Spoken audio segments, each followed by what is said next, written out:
Hey everybody, welcome to Life is Brewtiful. I'm Anthony, and today I want to do something that I haven't done in almost a year, and that's bring back the actual news segment that I used to do on this channel called This Week in Beer, where we go through and we talk about the hardest hitting, most important news stories from the world of beer that happened this week. I took a long break from it because the news stories throughout 2020 were kind of all the same. It was all just COVID, COVID, COVID, COVID. And yeah, there was some very important stories that came out here and there, but it was just so bogged down by that topic. And I'm sure we will talk about that throughout 2021 here and there, but I just had to kind of like get away from it because it was just so overwhelming. So let's go ahead and get into all the best news stories that happened this first week of 2021. And hopefully we'll be able to continue on throughout the rest of this year, continuing on this segment because it is actually a fun and interesting thing to me at least. So the first thing I want to talk about is a story that actually kind of makes me a little bit mad. Hamm's, the world famous, and actually I think a couple years back it won like the best macro pilsner or something like that.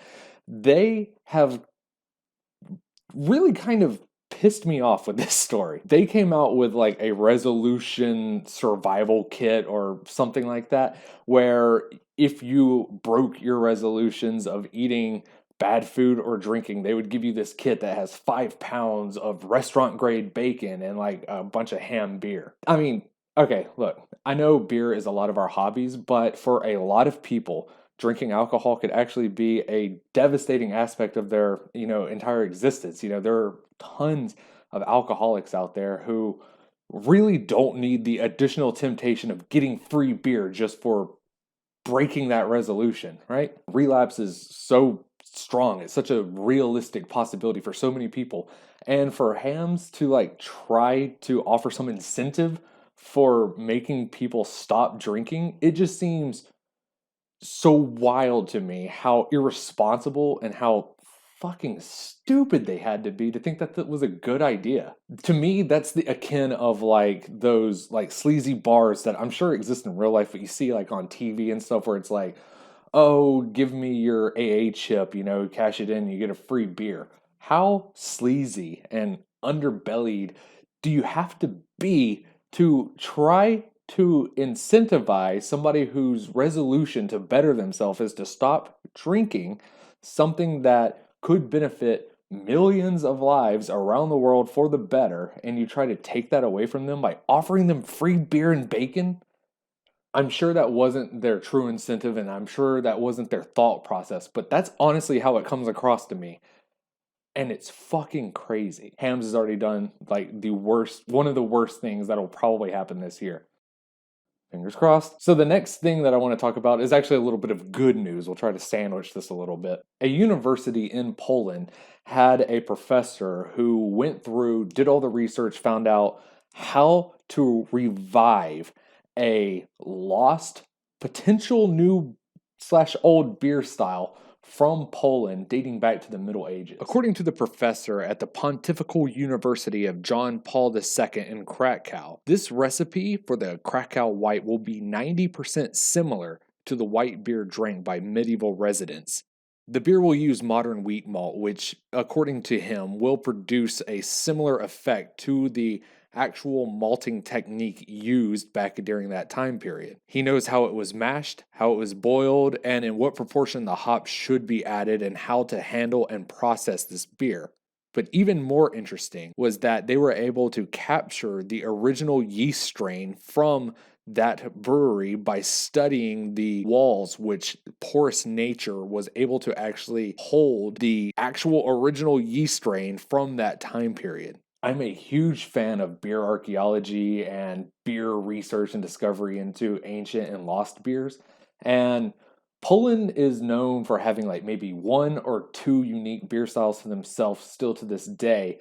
But having this one brought back, if it is able to be classified into its own unique style, would be huge. Now, there's very limited information out there on this, so I haven't been able to really sink my teeth in and find out all the nitty gritty. But regardless, it is still extremely fascinating, extremely cool. They're going to be partnering with a local brewery there in Krakow to be able to produce it and sell it, and it's going to be released to the public very shortly. If you're in that region, definitely give it a try. If restrictions lift here, I'm definitely going to try to make a trip out there because I would love to be able to experience that. Regardless, I think it's insanely cool. I think it's extremely interesting that not only was a lost and forgotten beer brought back, but potentially the revitalization of an entire style. I will definitely keep my eyes on this story. I am extremely interested to see how this turns out and develops, so I will keep y'all tuned when I find out more information. For our next story, we're going to move on over to Asia, but it might have total global ramifications in both a good or a bad way, however you see it. Major Japanese big beer conglomerate Kirin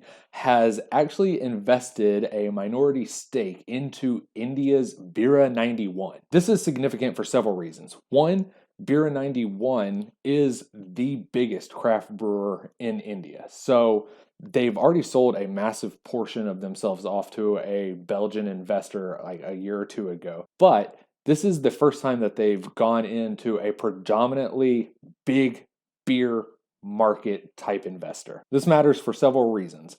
One, India is one of the most potentially explosive beer markets in the world. There's a lot of like religious and political restrictions in the Indian beer market, but there have been massive strides to open it up and allow more creativity, more experimentation, and more offerings in India. Plus, with that massive population, it's primed to become an explosive new frontier for craft beer market. Similar to the way that so many people invested in China, like Stone and New Belgium and all those other places, trying to get their foot into that big market, India could be the next big one. So Kirin is actually laying that foundation. Now, I know a lot of people don't really like the idea of breweries selling out, but this could have possible good benefits. I personally love to try beers from other cultures, other countries, and just see what they're doing in their scene, you know? And with Kirin being such a massive company,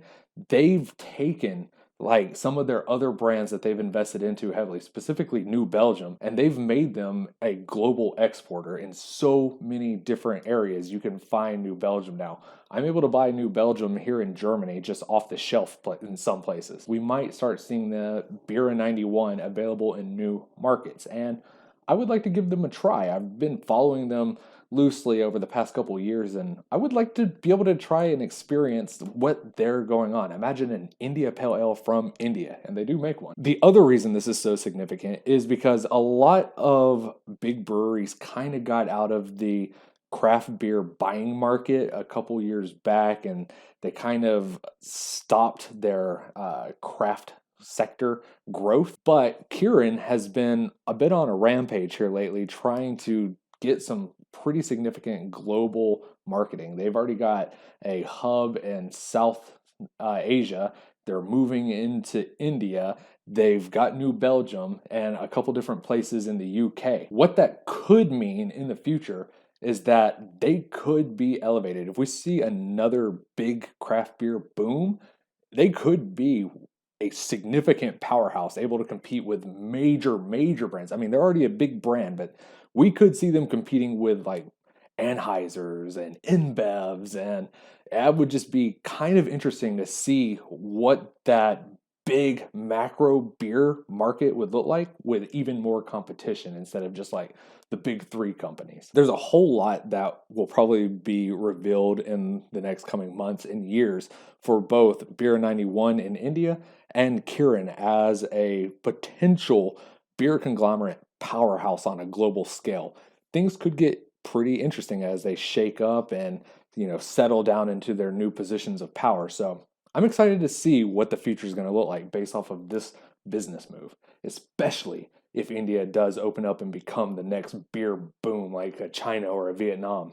So, like I said, this was the best and hardest hitting, most interesting news stories coming out from the world of beer that happened this past week. Was there anything that I missed? What are your thoughts on the stories that we talked about? And if there was anything I did miss, let me know. And if it's interesting enough, I'll go ahead and give that a cover too. Hopefully, everything is looking up for you here in 2021, and I hope you had a good week, and I hope you continue to have a good year. So thanks for watching, everybody. Remember, there's a story in every bottle, and that life is beautiful. Cheers.